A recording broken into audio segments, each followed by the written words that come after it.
welcome back to my channel. Welcome to Real Housewives of Atlanta, Season 13, Episode 4 review. You guys, I've recorded this so many times. I don't know what's going on with me today. I really don't. I'm not as enthused about Real Housewives of Atlanta like I was Real Housewives of Potomac. I don't know. Yeah, I'm just not so enthused. I'm not enthused with it this season. There's nothing really going on. But this was somewhat of a better episode than the last few weeks have been with Real Housewives of Atlanta. We open up the episode with Don Juan, Candy, and Riley. And, of course, Riley just graduated high school and she's getting ready to, go off to college. And Don Juan was saying he was concerned because she is a bit, dependent on her mom. She's been coddled. So, Candy, there's no one to be anyone there to help her with her homework or to tell her to do her homework. And she basically told Candy, she's not the academic scholar, I am. And, she's more street smart. I don't know about y'all, but I'm starting to, I don't know what it is about Riley that I'm not really feeling this season. She comes off very bratty, very entitled, very privileged, and of course she grew up a certain type of way, so you expect her to be that way. But it just comes off so snobbish. I don't know. Maybe it's just me. Y'all let me know how y'all feel about it. But it just comes off so snobbish. I don't know. It just does. Maybe it's just me. Mallory, Cynthia, and Kenya go to do yoga, and Mallory's basically telling Kenya about what all happened when her and Cynthia and Mike went to go look at the venue for their wedding, for Mike and Cynthia's wedding. And I get it, Kenya. Like, I don't think Kenya was wrong in what she said. Her intent behind it is what I'm questioning, right? So, yes, it seems like Cynthia is more concerned about the show of it all, of having the grandest wedding be seen on TV. That's what it comes across, because if 10-10-20 was your perfect date, it would not matter whether it was a pandemic or not, whether it was a lot of people there or not. What would matter is that you're getting married to the person who you consider a soulmate. Okay, now if that means having a pastor or preacher or whoever gonna marry you, if that means just having them and you and him at the altar, and then you may have your daughters there, his daughters there, mama here, mama there, that should matter more than you having a bunch of people that are making a big deal out of it. That is what I think Kenya was saying. If you're saying 10-20 is a date, then you would get married on that date regardless of whether we're in a pandemic or not. You just wouldn't have all the people there, okay? And at the end of the day, that shouldn't matter. What I mean when I say that Kenya's intent behind it, I question, is because Kenya, to me, it seems like even last year when Mike was about to propose to Cynthia, it seems like she can never really truly be happy for Cynthia because she got so much shit going on in her own life. Like, he was about to ruin this woman's engagement. You was talking shit about her damn wine cellar, wine business. And now you're going so hard about what date she's marrying Mike. Like, at the end of the day, you're right, but I just don't feel like her intentions are pure. I don't feel like, I just don't feel like she's really all that happy for Cynthia. But, she kind of makes up for it and, apologizes for damn near messing up her engagement last year. And then in the confessionals, we see that she's about to plan a party. So Kenya and Candy go to lunch. And Kenya wants to plan a surprise engagement party for Cynthia, and she wants Candy to kind of be the face of it. She wants people to think that Candy is planning it so that they can show up. Because, Kenya don't like nobody. They don't like Kenya, okay? And so they may not show up if they find out that Kenya is hosting it. However, I do think they would have shown up if you would have said it's for Cynthia. And so I feel like you putting the bulk of the responsibility on Candy is kind of unfair and unexpected. Like, you planning it, but I have to do the bulk of the work. So that's kind of crazy to me. And they get to talk about Portia's activism. Now, I don't know if Portia's activism is real or fake or not. I don't know what it is. On one hand, I would hate to think that she's putting herself in this position, to get arrested, to get shot at, all for a storyline. You know what I mean? It's kind of crazy to be doing all that all for a storyline. However, sometimes Portia's actions don't match up to her words, i.e. her saying what she said about Candace and Monique's fight. Didn't match up. So I don't know whether Portia's activism is real or not, okay? However, Kenya, I feel like no matter what Portia's intentions are when it comes to her activism, Kenya is going to find something wrong with it and she's going to talk about it, okay? Now, at the beginning, now that we're talking, it's Portia was being unsafe by out there protesting with no mask on. Mind you, they're outside. And I did see her with a mask on. I did see her, but I don't know. If y'all didn't see Portia with a mask on, let me know. But when I've seen her, she's had on a mask, and the times that she wasn't wearing a mask is when she was speaking in little bullhorn or whatever. So Kenya, I feel like no matter what Portia's intentions are, Kenya is always going to find an issue with it. Okay, when she was talking to Candy saying that she was not being responsible in her protesting. Later on, it's gonna be some other shit, and we'll get to that. We'll get to that soon enough. Kenya and Latoya with this flirting they got going on. Like, Kenya, you is about to be 50, okay? That phase has passed you, okay? You're about to be 50. So this little romance or this little thing you got going with Latoya is not cute. It's for somebody your age and you starting to look a little bit like your age. It's not cute. It's just not. But do you, boo. Drew's husband, they're about to go to counseling. So the counselor is coming there. They're going to do counseling in the backyard. Drew's husband, for me, it's the toxic masculinity for me. It really is. So Drew has a good point when she says, I want you to treat my child like you treat all your kids. And this is why it's important, especially when you have kids, to make sure a relationship is established with the kid prior to you getting married. Because you married this man after only knowing him for 6 months, okay? So that's not enough time to see how he is around your child, okay? And so now here you are faced with the problem of him, kind of feeding your child this toxic masculinity, this bullshit, and you want to change it, but yet again, you didn't take the necessary steps to make sure that he wouldn't be that way with your kid. And so now, here your child is 9 years old, and it's kind of too late because you already married the man. And now you want him to change his ways. Well, you should have thought about that before marrying somebody you only knew for 6 months. So I feel like that it's a genuine concern. But at the end of the day, it's like, girl, these are the types of things that should have been discussed before y'all got married. And look what the situation you're in now. What her husband said about how the mother treated the father, when Drew was growing up was unacceptable. How do you know that? Unless Drew told him something like that, how do you know that she emasculated him growing up? You don't know that. You weren't in the house, so you don't know what she had to do. You don't know that she probably was forced to raise this child by herself, and she probably was the most active parent. So she had to take on the role of a damn daddy. You don't know that. And it's like, and he never really went into details about how Drew emasculates him. He never went into detail. So it's like you're saying that she emasculates you, but you never give me an example. Give me some details. Like, what the fuck? Like, you can't just put blankets. Ralph puts statements out there, but doesn't say anything to back them up. So to me, which leads me to believe you're just full of shit. That's what it is.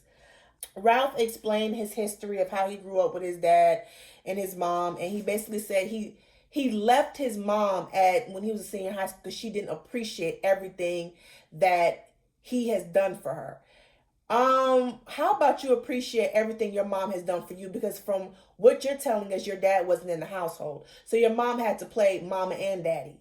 Okay. So no, you don't owe your mom your life, but you do owe her some appreciation for having to raise you to become a man that you are today. I'm just saying. Okay, so Lauren invites the girls to a party. She's throwing a party for Portia, right? And it's a party celebrating her activism, celebrating everything that she's done, putting herself out there on the line. And I think that's a good thing. That's very positive. Lauren tells Cynthia that she did not extend an invitation to Kenya, but if you want to invite Kenya, that's okay. That's important to know later on. So Cynthia calls Kenya and basically tells Kenya, Lauren is throwing a party for Portia and her activism. If you want to come, we can go. And then Kenya makes a snide remark like, "Oh, I wish I could throw a party for all of the things that I do." Kenya, what do you do? What do you do? What do you do? Like, Cynthia, not Cynthia, Kenya, what do you do? Were you out there on the front lines? Were you out there protesting? No, you wasn't. Did you donate to Breonna Taylor? Did you donate to George Floyd? Because I did, and I don't even have as much money as you. I don't understand, oh my God, Funky Dineva made a video, and he said, even though I didn't agree with everything he said, he made some valid fucking points when it comes to these people like Giselle and Kenya, okay? You just want to hate on somebody and find something wrong with somebody because they have something that you don't have, okay? Portia is out there, whether I feel like it's real or not, Portia is out there doing the work, okay? She's out there doing the work, okay? Here you are trying to downplay that and trying to be negative about it because it's something that's not all about you. It's something that's highlighting her, and you can't stand the fact that she's being celebrated because it has nothing to do with you. To be quite honest with you, Portia has a storyline outside of Kenya. Okay, because for the longest, they were each other's storyline. Their feud were each other's storyline. Portia is doing something that has nothing to do with Kenya. Her storyline has nothing to do with Kenya. And at the end of the day, Kenya ain't got no storyline unless she's beefing with somebody. Period. And she is trying to kind of shit on Portia's efforts to bring awareness, about the injustice of Black people. And I don't understand why. Why are you picking on people? Why are you picking on Drew? Why are you picking on Portia? We find out that Ralph's dad passed away, and I am sorry to hear that. I hope that his dad passing away would mean that he appreciates his family more, because tomorrow is never guaranteed. It's never promised. So, I'm sad to hear that him and Drew had to go. I think she said South Carolina, so she's not going to be able to make it to Portia's event. Tanya, Marlow, and Portia went to lunch, and we find out that Portia and Dennis broke up. Child. We finding out now that they broke up, but then I just saw an IG post that she was on where Dennis was at her house for Christmas, and they looked like they was back together. So, I'm so tired of Portia. Next season, I don't want to hear shit about Portia and Dennis. Unless they get married, I don't want to hear shit. I don't want to hear shit. Unless they have another baby, unless they get married, I don't want to hear this. I don't want to hear about Kenya and Mark. I don't want to hear about Candy Baby Daddy and her and Todd and Mama Joyce. I don't want to hear none of this. None of this. And unless Cynthia miraculously gonna have a baby, y'all gonna have to come up with something new next season, because I'm so tired of these break up to make up relationships. It's fucking ridiculous.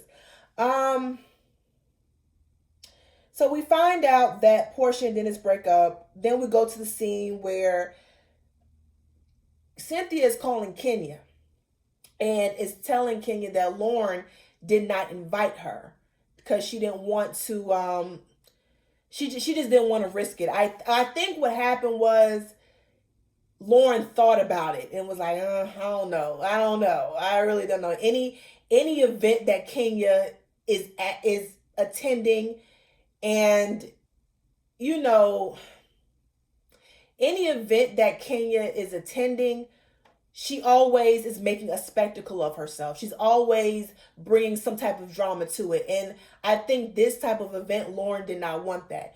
I think that Lauren should have kept that in mind the first time, but I don't blame her for not wanting Kenya there, especially since when Kenya gets off the phone, she talking about some, how come every time Portia gets arrested, there is a camera around. Now, listen, like I said, I don't know if Portia's doing this for real or if she's doing this for a storyline. I don't know. However, the cameras being around while the activists are getting arrested is not something new, okay? Even before Portia even came into the picture, I always have seen Tamika Mallory, My Son, I think Trader Truth, and I think Yandy, was part of it at some point. There's always been camera phones there, capturing them get arrested, and then the shade room always posted these arrests. Okay, they're always gonna post them, so it's not uncommon for a camera to be there. Like, I'm pretty sure Portia is not getting arrested for a camera. She's, first of all, what's happening is they're capturing the arrest on camera to make sure that they have evidence just in case a cop gets out of line and out of order. So that's one of the reasons why it's sometimes their arrests are being captured on camera. And it's not just Portia when she gets arrested, there's a camera. It's a bunch of people. We've always seen Yandy get arrested. We've seen Tamika get arrested. We've seen all the activists get arrested. So it's not uncommon. And Kenya, if you got that type of energy and you think it's fake, why are you mad about not being there? Like, why are you mad? You think the shit is fake anyway. Who needs that type of energy around at that type of party? So what you mad for? What you mad for? Because the attention is not on you. Okay? It's not about you at this point. It's about Portia. That's what it really is. And then anyway, she would have got there and started clowning and it probably would have turned into something negative. So I don't know what the hell she mad about. So Portia, we at Portia's party. Y'all, this damn Latoya. I can't get with Latoya. I just can't. I can't. Let me tell y'all, and I'm putting my little pad right, because I might be talking for a minute. Like I said earlier in the video, I am tired of these Giselle and Kenya type personalities on this reality television show. The energy is shifting in the world, okay?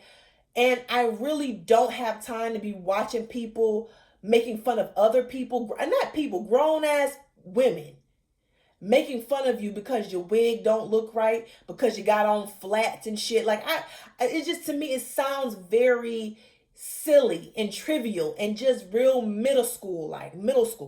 I'm sorry, I said middle. Sounds very middle school like, okay?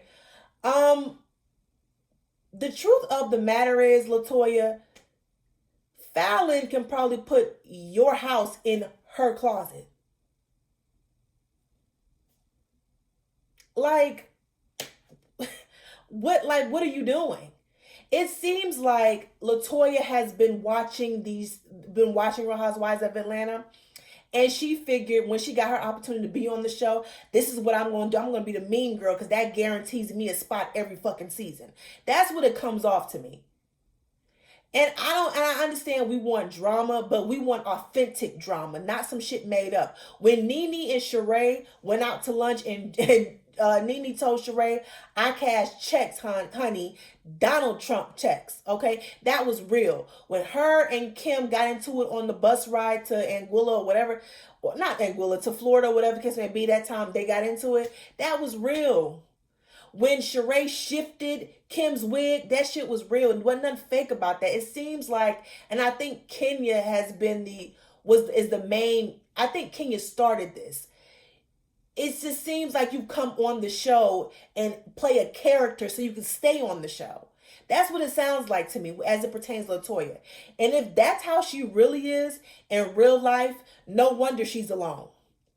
No wonder. I as her husband, I couldn't put up with that shit either. You just being mean and nasty to people for no fucking reason. just to make yourself feel good. And as pretty as you are, as educated as her and Kenya claim to be, as fashionable as they claim to be, why do you have to bring someone down to build yourself back up? Obviously, it's low self-esteem. I have no other words for it. I don't know what else to call it but low self-esteem.